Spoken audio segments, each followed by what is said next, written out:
দলীয় সিদ্ধান্ত অমান্য ও শৃঙ্খলা পরিপন্থী কর্মকাণ্ডের অভিযোগে বিএনপির সিনিয়র যুগ্ম মহাসচিব রুহুল কবির রিজভীকে দল থেকে বহিষ্কার করা হয়েছে। রাতে বিএনপির ভারপ্রাপ্ত দপ্তর সম্পাদক সৈয়দ ইমরান সালে প্রিন্স স্বাক্ষরিত এক বিজ্ঞপ্তিতে এই তথ্য নিশ্চিত করা হয়েছে। বিজ্ঞপ্তিতে বলা হয়, দলীয় গঠনতন্ত্রের 5-এর গ ধারা অনুযায়ী বিএনপির প্রাথমিক সদস্য পদ সহ সকল পদ থেকে বহিষ্কার করা হয়েছে। আমাদের কিছু কিছু সহকর্মীর মনে 5 তারিখের পরে একটি অদ্ভুত নতুন একটি অনুভূতি এসছে। কি মনে হচ্ছে যে আমরা বোধহয় সরকার গঠন করে ফেলেছি। প্রিয় সহকর্মী মিলে, আমরা সরকার গঠন করিনি। আমরা এখনো বিরোধী দলই আছে, বিরোধী দলেই আমরা অবস্থান করছি, বা আমরা অন্তত যাই হোক সরকারি দলে আমরা নেই বা সরকারে আমরা নেই। আমাদের যে সকল সহকর্মী এরকম ভুল উপলব্ধি করছেন, তাদের বিভিন্ন আচরণের জন্য বিভিন্নভাবে বিভিন্ন জায়গায় দল ক্ষতিগ্রস্ত হচ্ছে, দলের ইমেজ ক্ষতিগ্রস্ত হচ্ছে। হঠাৎ করে যেন বাড়ছে রাজনৈতিক উত্তেজনা। বিএনপির সিনিয়র যুগ্ম মহাসচিব রুহুল কবির রিজভীর কিছু বক্তব্যের প্রতিবাদ জানায় বাংলাদেশ জামায়াতে ইসলামী। এর প্রতিবাদে বিবৃতিও দেয় দলটি, পাল্টা বিবৃতি দিয়েছে বিএনপিও। আমাদের যে সকল সহকর্মী এরকম ভুল উপলব্ধি করছেন, তাদের বিভিন্ন আচরণের জন্য বিভিন্নভাবে বিভিন্ন জায়গায় দল ক্ষতিগ্রস্ত হচ্ছে, দলের ইমেজ ক্ষতিগ্রস্ত হচ্ছে। ব্যক্তির চেয়ে দল বড়, দলের চেয়ে দেশ।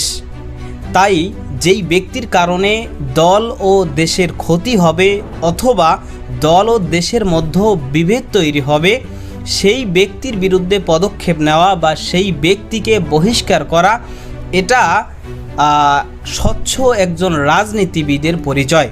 আর সেই পরিচয় দিয়েছেন বিএনপির চেয়ারম্যান দেশনায়ক জনাব তারেক রহমান সাহেব। কারণ আপনারা জানেন যে বর্তমানে বিএনপি নেতা রুহুল কবির রিজভী সাহেবের কিছু বক্তব্যকে কেন্দ্র করে দেশের রাজনৈতিক অস্থিরতা তৈরি হয়ে গেছে এবং বিএনপি জামাতের মধ্যেও বিভেদ তৈরি হচ্ছে, যেটা বর্তমানে এই পরিস্থিতিতে দল ও দেশের জন্য ক্ষতির কারণ হতে পারে। এবং যেই বক্তব্যকে কেন্দ্র করে ব্যাপকভাবে সমালোচনায় ভাসছে রুহুল কবির রিজভী সাহেব। আর সে কারণেই এবার সেই বিএনপি নেতা রুহুল কবির রিজভী সাহেবের বিরুদ্ধে কঠোর পদক্ষেপ নিয়েছেন বিএনপির চেয়ারম্যান দেশনায়ক জনাব তারেক রহমান সাহেব। দর্শকের বিষয়ের কিছু অংশ ভিডিওর শুরুতে শিরোনামে আপনারা দেখে এসেছেন, বিস্তারিত দেখবেন পুরো ভিডিও জুড়ে। বিষয়গুলো দেখার পূর্বে আপনাদের একটা অনুরোধ করব, যারা আমাদের চ্যানেলে নতুন আসছেন চ্যানেলটি সাবস্ক্রাইব করে অল ক্লিক করে বেল আইকনটি চালু করে দিবেন, তাহলে নিত্য নতুন পরিবেশন করা আলোচিত সংবাদগুলো অটোমেটিকভাবে আপনারা পেয়ে যাবেন। দর্শক, চলুন আমরা দেখব যে বর্তমানে সমালোচিত বিএনপি নেতা রুহুল কবির রিজভী সাহেবের বিরুদ্ধে যে কঠোর পদক্ষেপ নিয়েছে বিএনপির চেয়ারম্যান দেশনায়ক তারেক রহমান সাহেব, সেটা আমরা দেখার পূর্বে প্রথমে একটু দেখব যে রুহুল কবির রিজভী সাহেবের যেই বক্তব্যের কারণে এখন রাজনৈতিক এক অস্থিরতা তৈরি হয়ে গিয়েছে এবং বিএনপি জামাতের মধ্যে বিভেদ তৈরি হচ্ছে এবং একে অপরকে পাল্টাপাল্টি বিবৃতি দিচ্ছে। কি বলতেছে, কি হয়েছে, এ বিষয়ের তথ্যগুলো আমরা কিছু অংশ দেখে এরপর ওই বিষয়টা দেখব। ধৈর্য ধরে একটা লাইক দিয়ে ভিডিওটি দেখতে থাকুন এবং আপনার মতামত কমেন্টে লিখতে থাকুন। হঠাৎ করে যেন বাড়ছে রাজনৈতিক উত্তেজনা। বিএনপির সিনিয়র যুগ্ম মহাসচিব রুহুল কবির রিজভীর কিছু বক্তব্যের প্রতিবাদ জানায় বাংলাদেশ জামায়াতে ইসলামী। এর প্রতিবাদে বিবৃতিও দেয় দলটি, পাল্টা বিবৃতি দিয়েছে বিএনপিও। সেই সাথে জামায়াতের আমিরের ধানের শীষ প্রতীক নিয়ে নির্বাচন করার কথাও তুলে ধরেছে দলটি। এ নিয়ে আরো জানাচ্ছেন এসআই রাজ। খুর পার্টি এবং পায়ের রক কাটা পার্টি, এরা কারা এদেরকে জনগণ জানে না। খোলা পানিতে মাছ শিকার করার চেষ্টা করছে।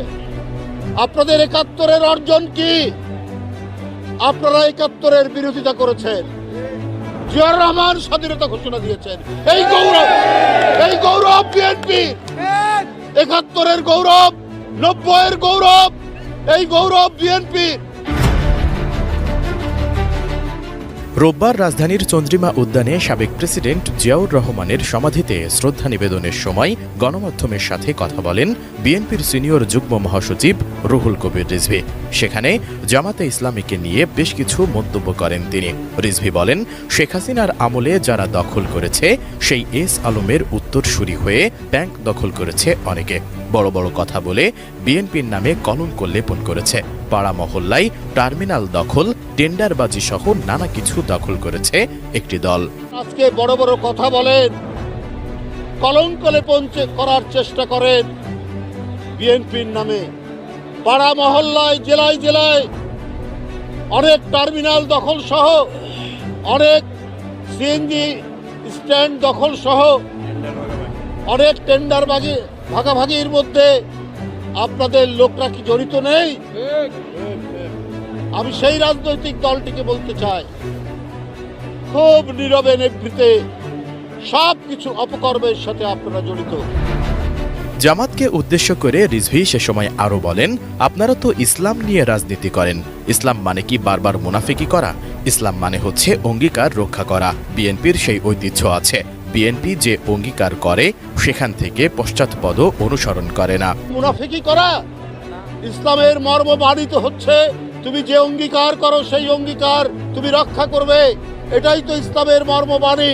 বন্ধুরা আমার, বিএনপির সেই ঐতিহ্যের পতাকা ধারণ করে, যে ঐতিহ্যের মধ্যে আছে জনগণের কাছে অঙ্গীকার থেকে বিন্দুমাত্র বিএনপি পশ্চাৎপসারণ করে না। এদিকে রিজভির এমন বক্তব্যের পর রাজনৈতিক মহল ও সামাজিক যোগাযোগ মাধ্যমে আলোচনা সমালোচনা শুরু হয়। এদিন রাতেই তার বক্তব্যের কড়া প্রতিবাদ জানায় জামাতে ইসলামী। জামাতের সহকারী সেক্রেটারি জেনারেল মাওলানা রফিকুল ইসলাম খান এক বিবৃতিতে বলেন, বিএনপি নেতা রুহুল কবির রিজভী জামাতে ইসলামী সম্পর্কে ভারতের সঙ্গে সম্পর্ক উন্নয়নে হাসিনাকে ক্ষমা করতে চায়। জামাত মর্মে যে বক্তব্য দিয়েছেন তা বিভ্রান্তিকর, ভিত্তিহীন ও রাজনৈতিক উদ্দেশ্য প্রণোদিত। জামাতের ওই বিবৃতিতে আরও উল্লেখ করা হয়, জামাত ইসলাম নিয়ে রাজনীতি করে না, ইসলামী আদর্শের ভিত্তিতে রাজনীতি করে জামাত। জামাতে ইসলামী কখনো মুনাফিকি করেনি। জামাত দেশের মানুষের অধিকার, আইনের শাসন, ন্যায় বিচার, মানবাধিকার ও ভোটের অধিকার প্রতিষ্ঠার জন্য আপোষহীনভাবে লড়াই করেছে। অন্যদিকে জামাতে ইসলামীর এই বিবৃতির পাল্টা জবাব দিয়েছে বিএনপি। 29 ডিসেম্বর দলটির ভেরিফাইড ফেসবুক পেজে জামাত আমিরের নির্বাচনে প্রার্থী হওয়া সংক্রান্ত একটি ছবি যুক্ত করে বলা হয়, 2018 সালের নির্বাচনে জামাত দর কষাকষি করে 22 আসন বাগিয়ে নেয় জোট থেকে। ছবি যুক্ত করে বলা হয়, 2018 সালের নির্বাচনে জামাত দর কষাকষি করে 22 আসন বাগিয়ে নেয় জোট থেকে। সেই নির্বাচনে ডাক্তার শফিকুর রহমান নিজেও ধানের শীষ প্রতীকে প্রার্থী হয়েছিলেন। তাহলে কার সঙ্গে জোট আর কার সঙ্গে মুনাফিকির কথা বললেন আমির? প্রশ্ন রাখা হয় ওই পোস্টে। আমাদের কিছু কিছু সহকর্মীর মনে 5 তারিখের পরে একটি অদ্ভুত নতুন একটি অনুভূতি এসছে। কি মনে হচ্ছে যে আমরা বোধহয় সরকার গঠন করে ফেলেছি।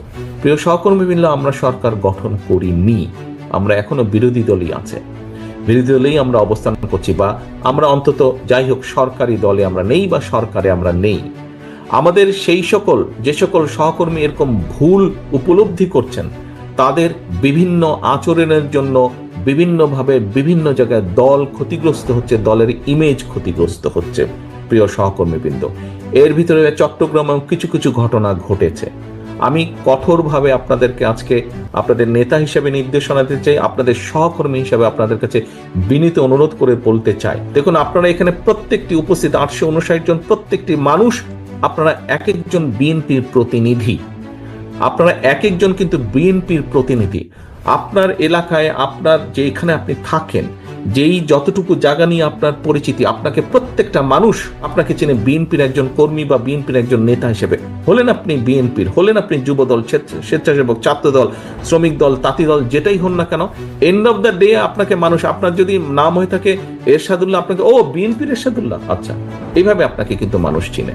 ও নাজিম, ও বিএনপির নাজিম, আচ্ছা, এইভাবে কিন্তু মানুষ আপনাকে চেনে। অর্থাৎ আপনি পরিচিত বিএনপির প্রতিনিধি হিসাবে।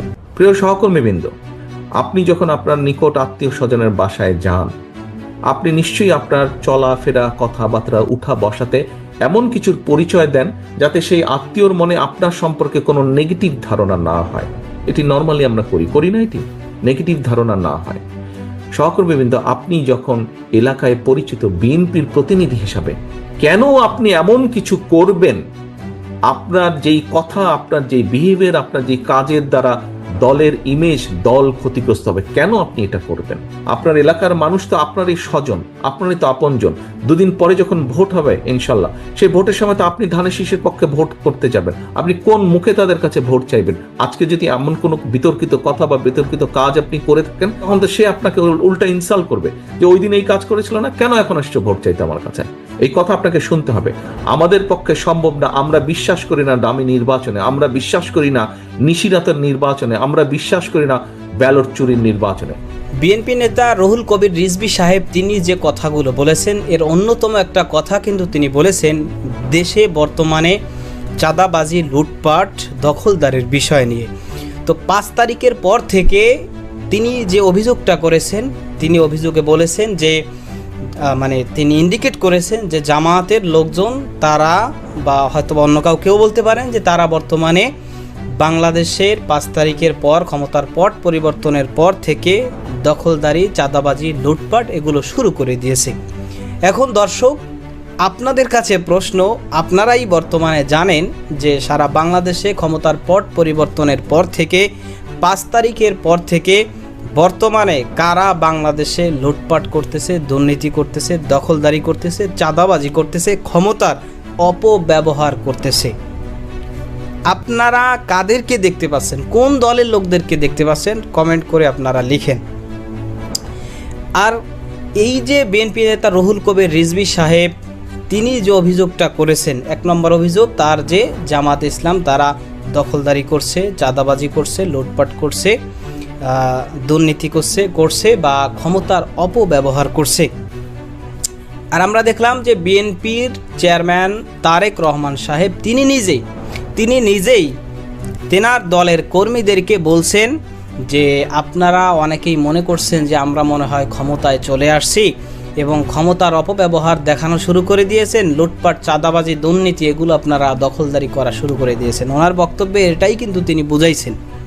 তো এইটা যদি আপনারা করেন তাহলে সেই ক্ষেত্রে কিন্তু জনগণের কাছে আমরা এখনই আওয়ামী লীগের যে অবস্থান ছিল সেই অবস্থানে আমরাও জনগণের কাছে পৌঁছে যাব। আর জনগণ যদি সামনে আমাদেরকে চয়েস না করে, ভোট না দেয়, তাহলে কিন্তু আমরা ক্ষমতায় আসতে পারবো না। এই কথা ক্লিয়ারভাবে তিনি বলেছেন। এর মানে তিনি কি বোঝাতে চাইছেন এটা আপনারা তো মোটামুটি বুঝেছেন, আমি আর কি বলবো। যাই হোক, তো এই একটা বিষয়। এবং পাশাপাশি তিনি 71-এর যে সংবিধানের কথা বলেছেন, সেই সংবিধানের বিষয়ে তিনি বলেছেন যে সংবিধান যদি বাতিল করা হয় তাহলে বাংলাদেশের স্বাধীনতাকেই অস্বীকার করা হবে। এখন কথা হচ্ছে যেই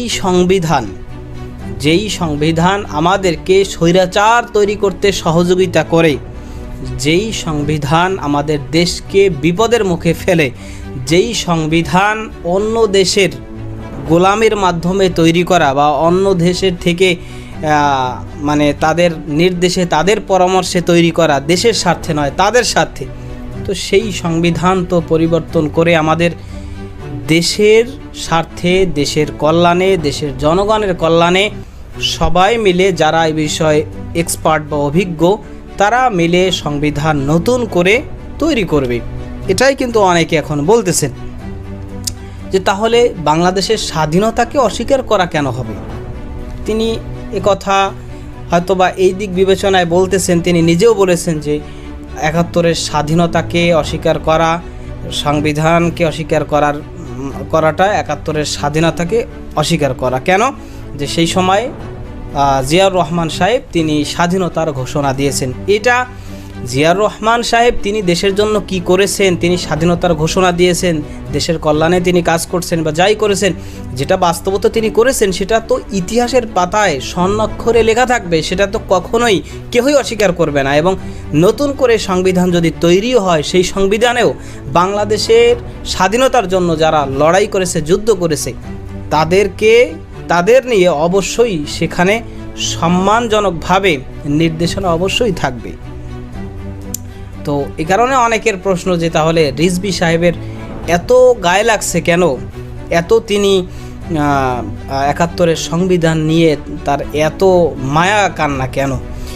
তো যাই হোক দর্শক, বর্তমানে বাংলাদেশের বিরুদ্ধে যেইভাবে বিদেশের বিশেষ করে ভারত সহ বিভিন্ন দেশ থেকে যেভাবে ষড়যন্ত্র আমাদের বিরুদ্ধে করা হচ্ছে, এই অবস্থায় বাংলাদেশের যেই সমস্ত রাজনৈতিক দল আছে তাদের নিজেদের মধ্যে কাদা ছোড়াছুরি না করে নিজেদেরকে দেশ রক্ষার জন্য, বাংলাদেশের জনগণের কল্যাণের জন্য ঐক্যবদ্ধ থাকা উচিত। তো এই বিষয়ে আপনার মতামত কি সেটা কমেন্ট সেকশনে জানাতে পারেন। ভালো থাকবেন, সুস্থ থাকবেন, দেখা হবে নতুন কোনো ভিডিওতে, কথা হবে নতুন কোনো বিষয়। আজকে পর্যন্তই, আসসালামু আলাইকুম ওয়া রাহমাতুল্লাহ।